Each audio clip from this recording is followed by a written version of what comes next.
Kerala construction and building general workers union സംസ്ഥാന committee പ്രതിഷേധ സംഗമം സംഘടിപ്പിച്ചു.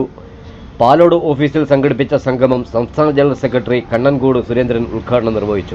വർക്ക് വന്നിരുന്നാലും കെട്ടിടം വന്നിരുന്നാലും മറ്റെന്ത് വികസന പ്രവർത്തനങ്ങൾ വന്നിരുന്നാലും ആ പൈസ എല്ലാം സ്വരൂപിക്കുന്നതെന്ന് പറയുന്നത് പാവപ്പെട്ടവൻ്റെ നിങ്ങൾ പണി ചെയ്യുന്നതിൻ്റെ 1%, അതായത് 10 ലക്ഷം രൂപയ്ക്ക് മുകളിൽ ആര് കെട്ടിടം വച്ചിരുന്നാലും ആ 10 ലക്ഷം രൂപയിൽ നിന്ന് 1% സെക്സ് ഈ ബിൽഡിംഗ് ഫണ്ടിലേക്ക് അടയ്ക്കണം. ആ കണക്ക് കൂട്ടുമ്പോഴേക്കും ഏകദേശം 30,000 കോടി രൂപ ഈ ബോർഡിൽ പിരിഞ്ഞു കിട്ടാനുണ്ട്. 30,000 കോടി രൂപ. ആ 30,000 കോടി രൂപ വന്നാൽ കേരളത്തിലെ നിർമ്മാണ തൊഴിലാളികൾക്ക് മാസം 3,000 രൂപ പെൻഷൻ കൊടുത്താൽ പോലും ആ ഈ കോടി രൂപകൾ ഓരോ വർഷവും കൂടി വരികയാണ്. പൊതുമരാമത്ത് വർക്കുകൾ വരുന്നു, PWD വർക്കുകൾ വരുന്നു, കെട്ടിടങ്ങൾ വയ്ക്കുന്നു, നിർമ്മാണ മേഖലയിൽ മറ്റൊരുപാട് പണികൾ വരുന്നു, റോഡ് നിർമ്മാണം, തോട് നിർമ്മാണം, കപ്പൽ നിർമ്മാണം, വിമാന കമ്പനികൾ നിർമ്മാണം, ഇതിൻ്റെ എല്ലാം ഫണ്ടുകൾ ഈ ബോർഡിലാണ് വരുന്നത്. ആ ബോർഡിൽ നിന്ന് സ്വരൂപിക്കുന്ന കോടിക്കണക്കിന് രൂപ നമ്മുടെ ഈ ബോർഡിൻ്റെ പ്രവർത്തനത്തിന് മാറ്റിവെച്ചാൽ, സർക്കാരിൻ്റെയും സർക്കാർ ഉദ്യോഗസ്ഥൻ്റെയും ദൂരത്ത് മാറ്റിവെച്ചാൽ പാവപ്പെട്ട തൊഴിലാളികൾക്ക് 3,000 രൂപ മാസം പെൻഷൻ കൊടുത്താൽ പോലും കോടികളുടെ മെച്ചം വയ്ക്കാൻ കഴിയുന്ന രീതിയിലാണ് ബോർഡിൻ്റെ പ്രവർത്തനം ഇന്ന് നടന്നുകൊണ്ടിരിക്കുന്നത്. പക്ഷേ അതൊന്നും ഈ നമ്മുടെ നിലവിലുള്ള രാഷ്ട്രീയ സംവിധാനം തൊഴിലാളികളെ സ്നേഹിക്കാനോ തൊഴിലാളികളെ അംഗീകരിക്കാനോ കഴിയാത്ത രീതിയിലാണ് ഇന്ന് പ്രവർത്തിച്ചുകൊണ്ടിരിക്കുന്നത്. അത് നമുക്കൊരിക്കലും മുന്നോട്ട് കൊണ്ടുപോകാൻ ഒക്കില്ല. പാവപ്പെട്ട തൊഴിലാളികളെ ദ്രോഹിച്ച്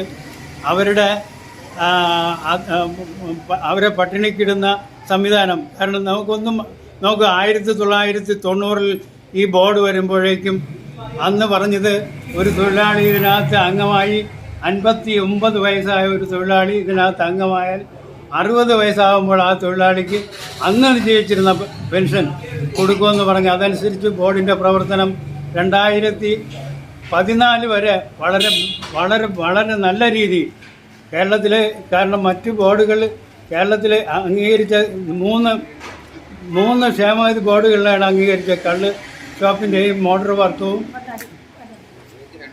മോട്ടോർ തൊഴിലാളി ക്ഷേമനിധി ബോർഡുമായിരുന്നു കേരളത്തിലെ ഏറ്റവും മികച്ച ബോർഡുകൾ. ആ ബോർഡുകളുടെ പ്രവർത്തനം വളരെ മെച്ചമായ രീതിയിലായിരുന്നു. ആ പട്ടികയിൽ ഉൾപ്പെടുത്തിയായിരുന്നു നമ്മുടെ നിർമ്മാണ മേഖലയിലെ തൊഴിലാളികളുടെ ഫണ്ടുകൾ സ്വരൂപിച്ചുകൊണ്ടിരുന്നു. ഇന്ന് നമ്മുടെ അവസ്ഥ ഒന്ന് ആലോചിച്ച് നോക്കുക. തൊഴിലാളികളെ ദ്രോഹിക്കുന്ന ഇത്തരത്തിലുള്ള നിലപാടുകൾ നമുക്കൊരിക്കലും അംഗീകരിക്കാനൊക്കില്ല. സംസ്ഥാന കമ്മിറ്റിയുടെ നേതൃത്വത്തിൽ ക്ഷേമ പെൻഷൻ 17 മാസക്കാലത്തോളം മുടങ്ങിയതിനെതിരെ മുഖ്യമന്ത്രിക്ക് 101 കത്തുകൾ പോസ്റ്റ് ചെയ്തായിരുന്നു പ്രതിഷേധം അറിയിച്ചത്.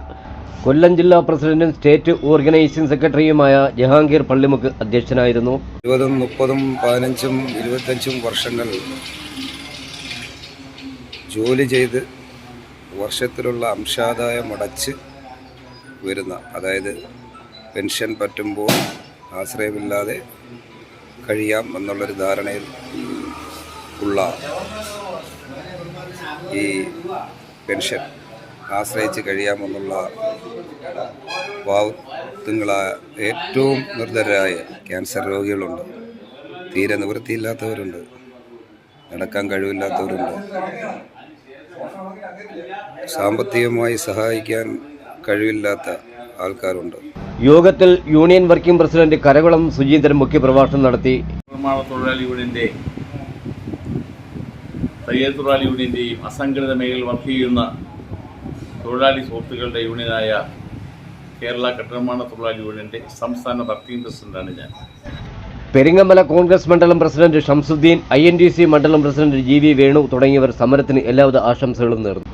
Kerala building and construction workers union സംസ്ഥാന കമ്മിറ്റിയുടെ നേതൃത്വത്തിൽ നിർമ്മാണ മേഖലയിൽ പണിയെടുത്ത ഇപ്പോൾ പെൻഷൻ കിട്ടാതെ ബുദ്ധിമുട്ട് അനുഭവിക്കുന്ന, പെൻഷൻ വാങ്ങുന്ന ക്യാൻസർ രോഗികളും ശാരീരിക അവശതയാലും പല അസുഖങ്ങളാലും ബുദ്ധിമുട്ടുന്ന തൊഴിലാളികളുടെ 17 മാസത്തോളം പെൻഷൻ കുടിശ്ശികയായി.